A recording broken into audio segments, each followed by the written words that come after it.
Have you ever applied add force in a real engine and wondered what's really happening under the hood? What does the engine actually calculate when your object moves, bounces or spins? In this tutorial we will explore the physics engine behind Unreal, how it simulates motion, why integration methods matter, and what features like substepping or chaos actually do. Whether you are a dev, a tech artist, or just a curious mind, this is for you.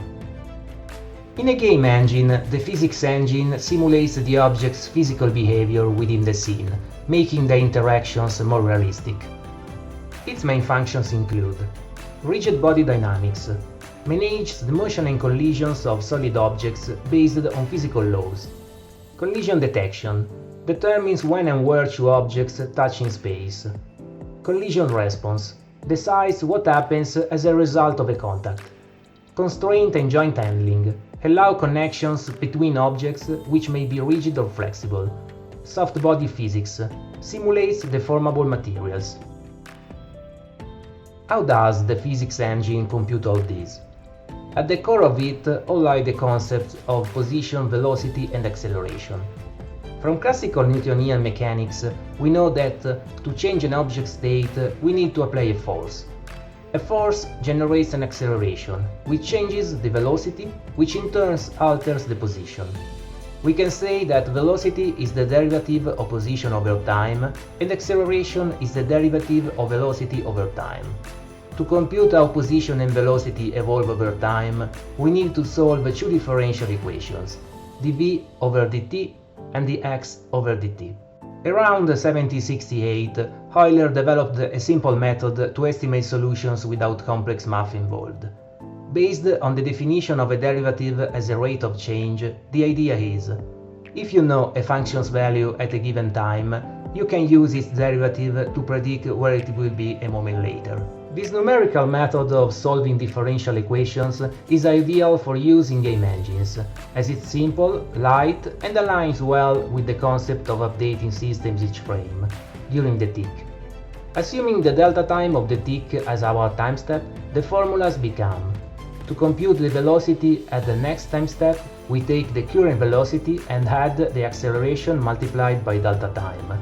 Then, to compute the new position, we take the current position and add the velocity, again times by delta time. This is known as the Explicit Euler method, applied to velocity and position. It's called explicit because the new state, like position or velocity, is computed directly using only known values from the current step. There is no need to solve complex equations or work backwards from unknowns. One of the fundamental concepts in a game engine is the frame rate. Frame rate, measured in FPS, defines how fast the scene is updated. The higher the FPS, the smoother the visuals. A typical ideal frame rate is 60 FPS, meaning the scene updates 60 times per second, or once every 0.016 seconds. Unreal can operate in two modes: variable frame rate or fixed frame rate.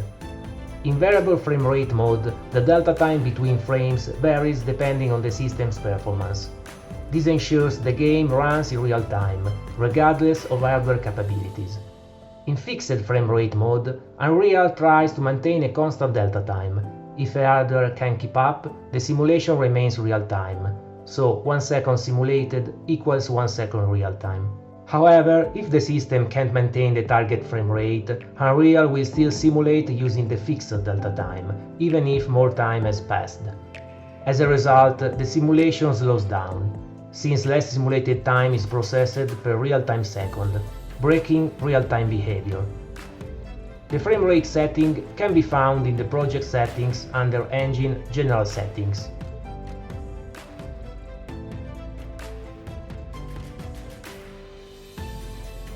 Let's build an actor that moves its mesh using our explicit Euler integration.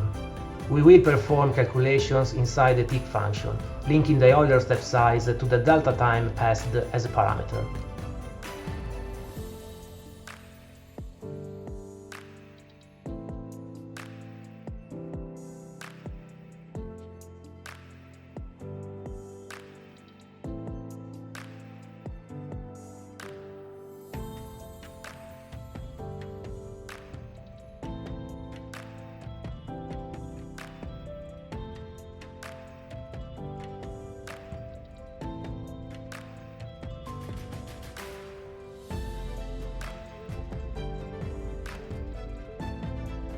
Set the object's mass to 1 kg, place it at the origin, and apply a constant force of 10 Newton. For the first simulation, we will use a fixed frame rate of 15 fps.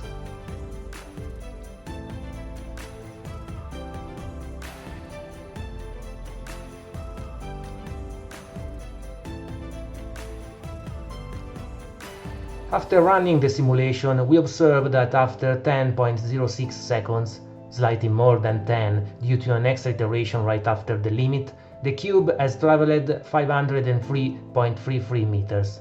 Using the classic equations for uniformly accelerated motion, we can calculate how it should have traveled. It should have traveled 506.67 meters. The simulation result is slightly underestimated. The error is 0.66%. Can we do better? The smaller the time step, the more accurate Euler's approximation becomes. Let's try again with a fixed frame rate of 150 fps.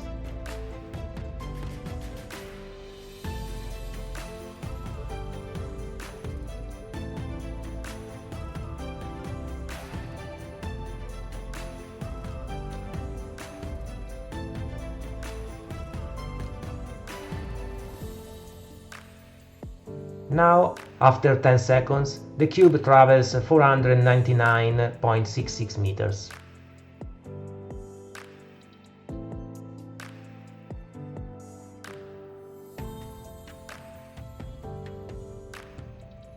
It should have traveled 500.01 meters, resulting in a 0.06% error, much smaller. Even though my system never actually reached 150 fps, the result remains correct, despite the simulation taking 16 seconds instead of 10. Because Unreal still uses the fixed delta time for calculations. This behavior is called deterministic, meaning you will get the same result on any hardware, as long as the input and delta time are the same. Now let's explore a more complex scenario, a spring damper system. Here, a mass is attached to a spring. When the spring is stretched and released, it begins to oscillate, harmonic motion, and is gradually slowed down by a damping force that resists its movement. Acceleration is no longer constant, it changes both in magnitude and direction. This system is modeled using Hooke's law with damping. Force equals minus k times x minus c times v. K is the spring constant, x is the displacement from rest, c is the damping coefficient, v is the velocity of the mass. We build an actor using the same explicit Euler integration, calculating motion in the TIC method.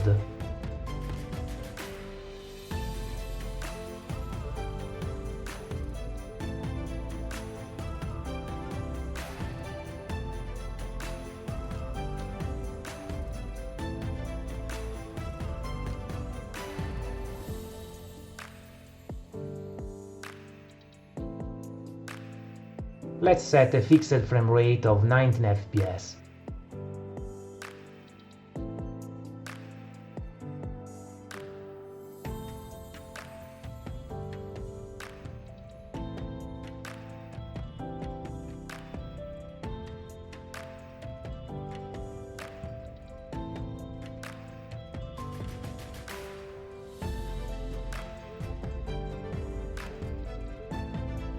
Immediately we see something odd. The mass does not accelerate or settle.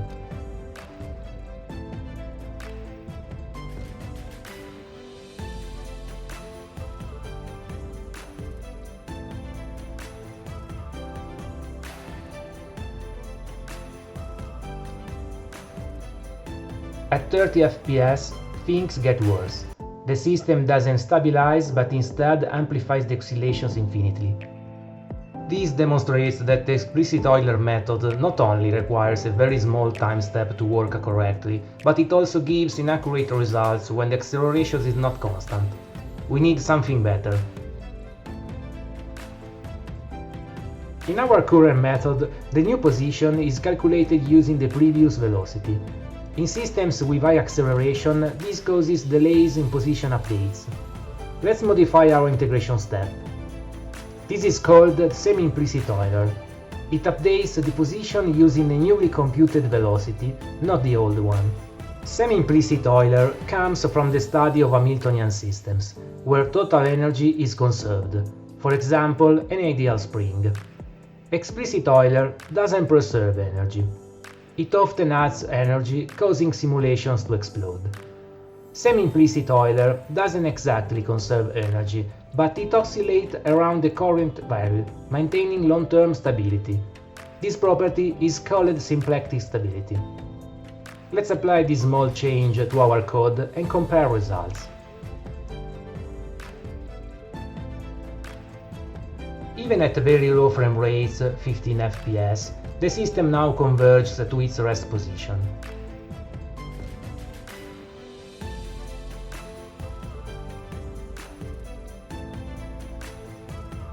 Let's also compare the two integrators in the previous uniformly accelerated motion simulation.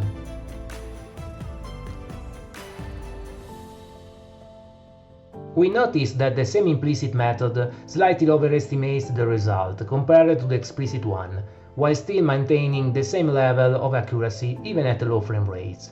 Modern game engines, Unreal included, using an integrator very similar to semi-implicit Euler. To verify this, we build an actor that moves its mesh using Unreal's built-in physics. We only apply the add force in the tick function and let Unreal handle the rest.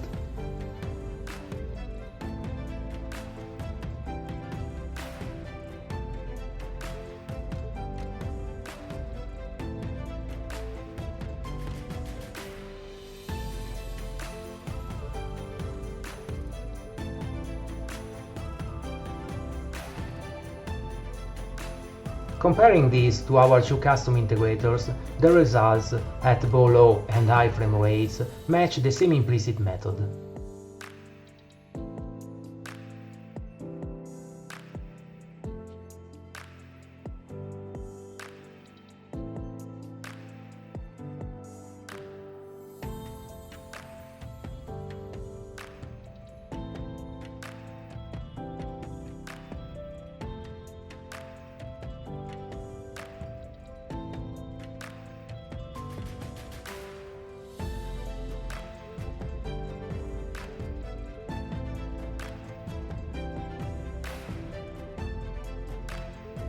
To summarize, semi-implicit Euler is the best trade-off between precision, performance and stability, and is one of the most widely used methods in commercial game engines. Historically, in Unreal Engine, the physics step was tightly coupled to the main game tick. This meant physics updates happened once per frame, using the game tick's delta time, reducing precision if the frame rate dropped.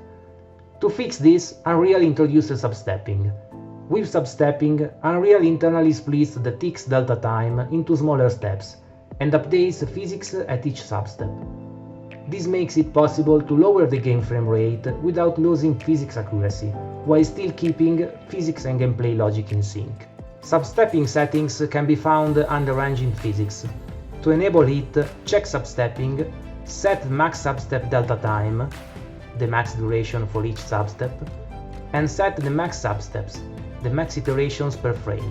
For example, with these parameters, if the tick delta time exceeds 10 milliseconds as the frame rate drops below 100 FPS, Unreal splits the physics frame into smaller substeps. If even the max substeps aren't enough, Unreal will stretch the substep duration, reducing precision. We can simulate this ourselves.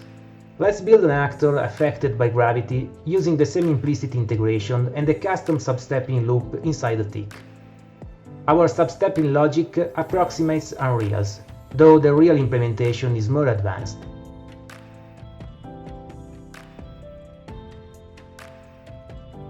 If we simulated a problematic 15 FPS, the ball using substeps of 0.01 continues to bounce correctly, while the non-substepped one loses accuracy.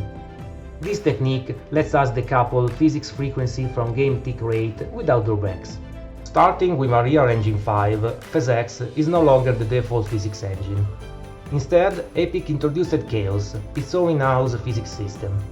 One major improvement is the ability to run physics on a separate thread, using the Async physics tick. The physics simulation now runs in a parallel physics thread, which can guarantee a fixed time step with constant delta time, can run at a different frequency from the game tick, communicates with the game thread through synchronized buffer. This means that the game and physics thread are no longer updated in a real-time sync. This setup may sound familiar to Unity developers, since Unity has always used a fixed-step physics system, separating game logic in update method from physics logic in fixed update method. Now, let's verify whether the physical state information of a body instance, when read from the game tick, actually differs from the one computed on the physics thread. To do this, we will use the Async Physics Tick plugin available for free on GitHub. This plugin greatly simplifies interacting with the physics thread in blueprints. Using it is quite straightforward. Enable the plugin.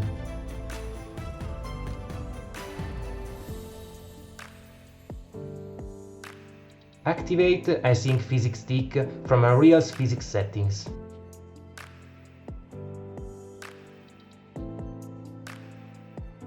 Create a new blueprint and derive your pawn from the Async Tick pawn class.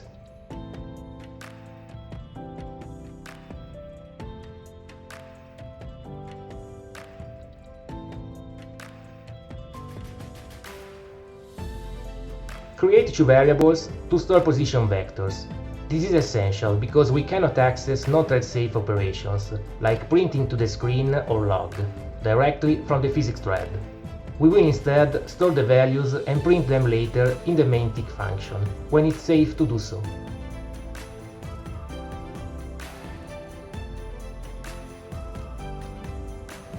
In the Async Tick event, use the plugin to retrieve the transform of the physical object.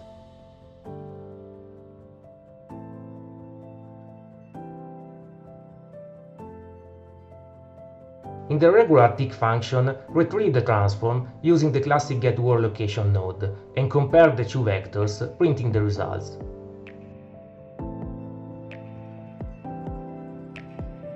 The transform read from the physics thread is very different from the one retrieved in the game tick. This demonstrates that when async physics is enabled, developers need to be careful about how they read or apply physical state values. Readings from the game thread, such as getActorLocation or getComponentTransform, may be interpolated or updated compared to the actual physical state. In this video, we explored Unreal Engine's physics system, from numerical integration and substepping to the new asynchronous physics tick. Understanding these mechanisms is essential for building stable and performance simulations. If you found it helpful, don't forget to like, subscribe and leave a comment with your thoughts or questions. Thanks for watching.